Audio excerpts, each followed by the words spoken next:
दलदल के बीच फेरबदल का शोर है, चुनावी जोर है। कक्का जी का जादू चलता है छत्तीसगढ़ के अंदर में। ये तो कोई काम का नहीं है, शहर में कुछ भी नहीं है, सिर्फ गांव में। जय हो छत्तीसगढ़ मैया। शहर में भी काम हुआ है, बहुत सारा भर्ती कराए हैं, कर्जा माफी काम किया है, बाकी सिर्फ वादे हैं। कांग्रेस पार्टी के राज माँ आवास कहाँ है? घर नहीं मिले है, अपन मेहनत करत हन खात। गरीब के बच्चे गरीब ही रह जाएंगे। मोदी से सब काम हुआ है। चावल के दाने किस तरह से उसकी साफ सफाई अलग अलग मशीनों की ओर से की जा रही है। पेमेंट बहुत टाइम से आती है। नमस्कार, जॉय बाइक रिपोर्टर में आप सभी का स्वागत है। आपके साथ मैं हूं चित्रा त्रिपाठी। दलदल के बीच फेरबदल का शोर है, चुनावी जोर है। बड़े नेताओं का कितना काम और कौन कर रहा है चुनावों के बीच भी आराम। मुद्दों की है खनक या फिर जाति धर्म का है बोलबाला, यही जानने के लिए हम आ चुके हैं छत्तीसगढ़ की राजधानी रायपुर में। इस बार के चुनाव में छत्तीसगढ़ियां हैं कितने बढ़िया, चलिए जानते हैं और करते हैं आज इसी बात की बड़ी पड़ताल अलग अलग हिस्सों में पहुंचकर।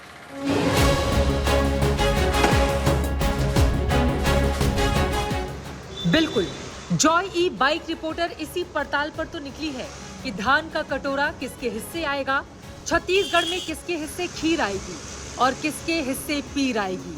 लड़ाई जोरदार है, मुद्दों की भरमार है।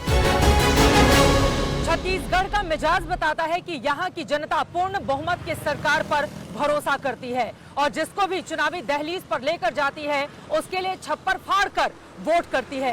यही स्थिति 3 चुनावों के दौरान रमन सिंह सरकार को लेकर हमने देखा और यही 2018 में जब कांग्रेस सरकार की वापसी हुई तब हमने देखा है। लेकिन 2023 की परिस्थिति क्या रहेगी? क्या ओबीसी का मुद्दा वास्तव में कांग्रेस पार्टी के लिए काम कर ले जाएगा? ये बड़ा सवाल बना हुआ है। इतिहास बताता है कि जनता पूर्ण बहुमत देती है, लेकिन इस बार किसकी सरकार? क्या ओबीसी का मुद्दा कांग्रेस के लिए काम कर जाएगा? ये बड़ा सवाल है। वैसे तो छत्तीसगढ़ में 90 सीटें हैं, लेकिन रायपुर जिले में 9 विधानसभा की सीटें आती हैं। 2018 के चुनाव में 6 विधानसभा सीटों पर कांग्रेस ने कब्जा किया था। 2 सीटों पर बीजेपी जीती थी और 1 सीट जेसी-सीजे के हिस्से में आ गई थी। लेकिन इस बार मुकाबला दिलचस्प है। भूपेश बघेल की अगुवाई में कांग्रेस ओबीसी कार्ड भी चल रही है और बघेल अपने कामों के दम पर जीत की उम्मीद भी लगाए बैठे हैं। मगर छत्तीसगढ़ की जनता के मन में क्या है वो जानते हैं। चुनावी मौसम में किसकी बिसात बिछ रही है जरा जानते हैं रायपुर के लोगों से। सर, किसका जोर चल रहा है इस बार? अभी तो कुछ नहीं कर सकते, हम सभी वादे दे रहे हैं और काम तो देखिए काम किसका है वो तो 5 साल के बाद पता चलता है कोई काम किया है या नहीं किया है।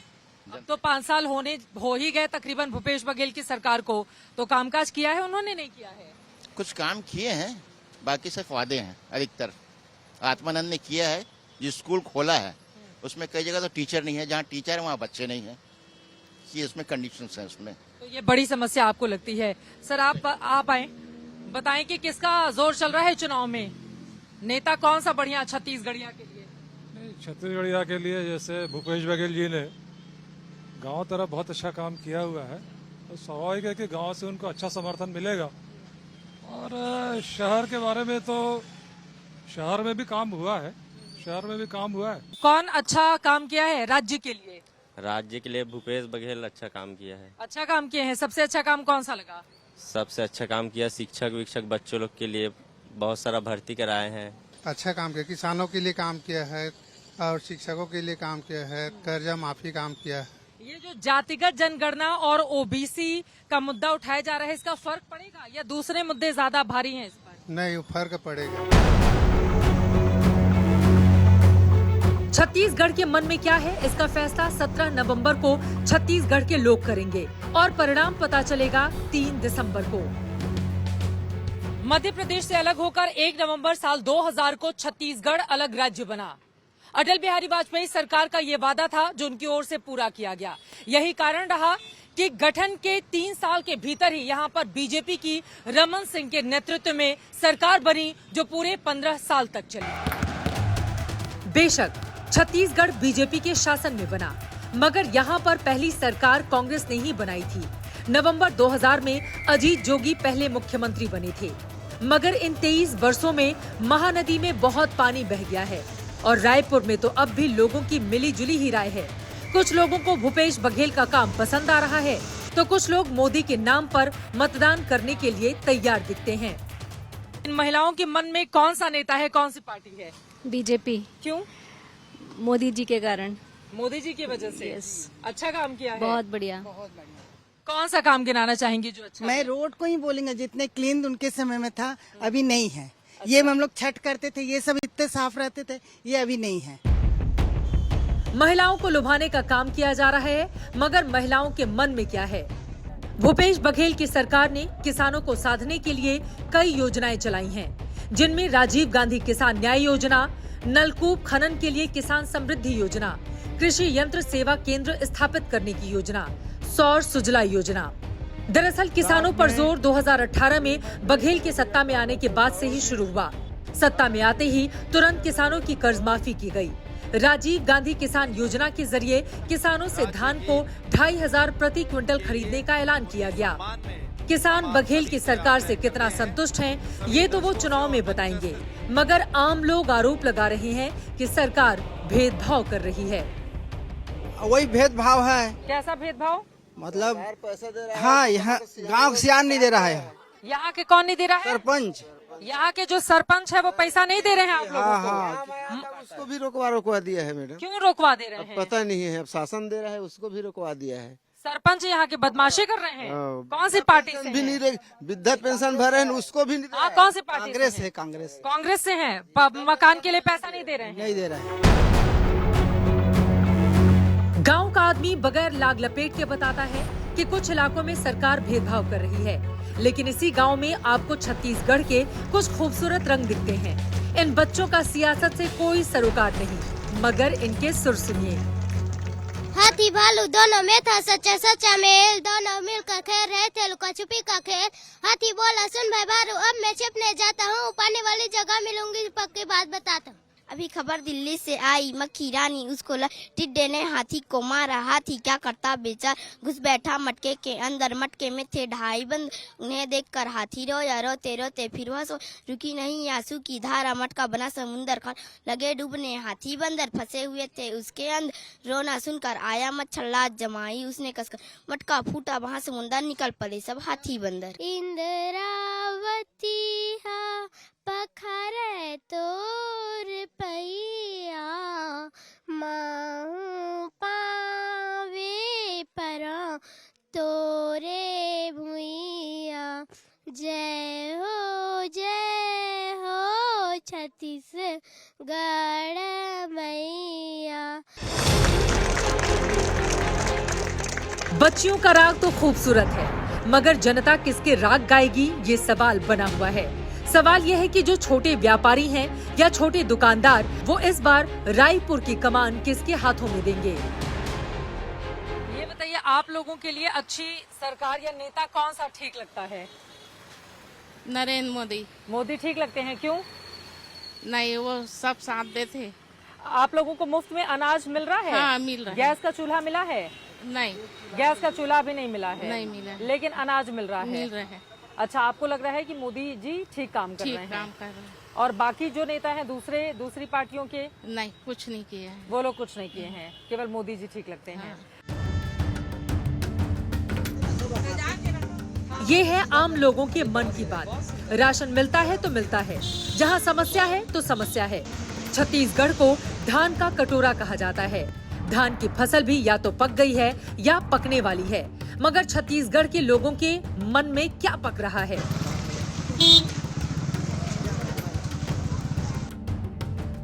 छत्तीसगढ़ को धान का कटोरा कहा जाता है और इस वक्त मैं एक ऐसे खेत में मौजूद हूं, मेरे सामने यहाँ पर धान की फसल लहलहाती हुई आपको दिखाई दे रही है। अंदर मैं इसलिए नहीं जा रही हूँ क्योंकि अंदर पूरा पानी भरा हुआ है और उसके ऊपर आप देख रहे हैं धान की फसल के ऊपर ये बालियां किस तरह से मुस्कुरा रही हैं।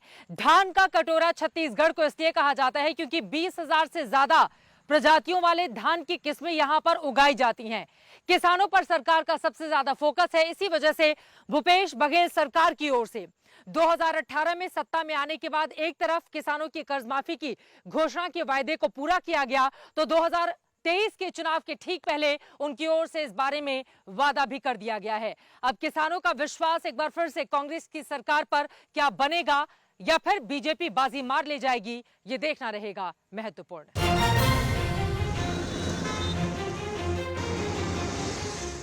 चुनाव में इतिहास मायने नहीं रखता, क्योंकि जरूरी नहीं जो सत्ता में आज है वो आगे भी सत्ता में बना रहे, और ऐसा भी जरूरी नहीं कि परिवर्तन ही हो जाए। आग्रह करते हैं श्री दीपक बैज जी। साल 2018 में इसी छत्तीसगढ़ में कांग्रेस पार्टी की आंधी चली। 90 में से 68 सीटें कांग्रेस पार्टी ने जीत ली। उस समय प्रदेश कांग्रेस कमेटी का अध्यक्ष थे भूपेश बघेल, जिनके नेतृत्व में हुआ था चुनाव। उसके बाद वो प्रदेश के मुख्यमंत्री बनते हैं। बाद में 5 उपचुनाव हुए, जिसमें कांग्रेस पार्टी ने 5 की 5 सीटें जीत ली और मौजूदा वक्त में कांग्रेस के 90 में से कुल 71 विधायक हैं। सियासी समीकरण तो बनते बिगड़ते रहते हैं, क्योंकि लगातार करीब 15 साल तक सरकार में रहे रमन सिंह को 2018 में बुरी तरह से हार का सामना करना पड़ा था। तब बघेल की एंट्री हुई थी, लेकिन क्या बघेल सत्ता बचाने में कामयाब रहेंगे? सचिव खेल एवं युवा कल्याण विभाग और साथ ही श्रीमती श्वेता श्रीवास्तव सिन्हा। रायपुर में लोगों का मिजाज जानते वक्त हमारी कांग्रेस विधायक कुलदीप जुनेजा से भेंट हो गई। कुलदीप जुनेजा को स्कूटी वाला विधायक भी कहा जाता है। सुनिए कैसे उन्होंने एक बार फिर से कांग्रेस की जीत का भरोसा जताया है।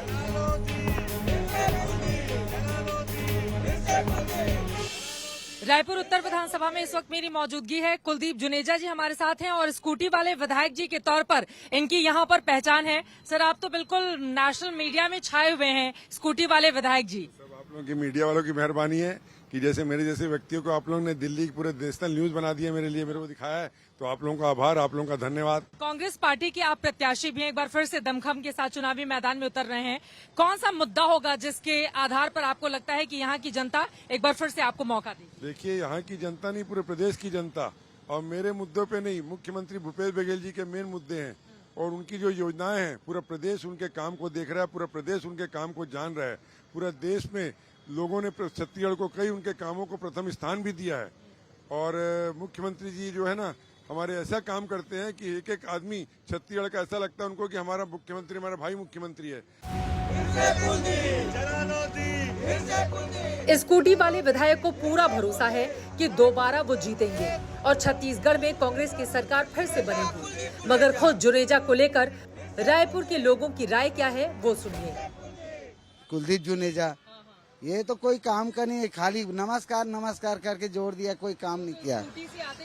हाँ, यहीं पे आग खड़ा होता है, बैठता है, आने जाने वाले खाली नमस्ते किया, आज तक कुछ नहीं किया।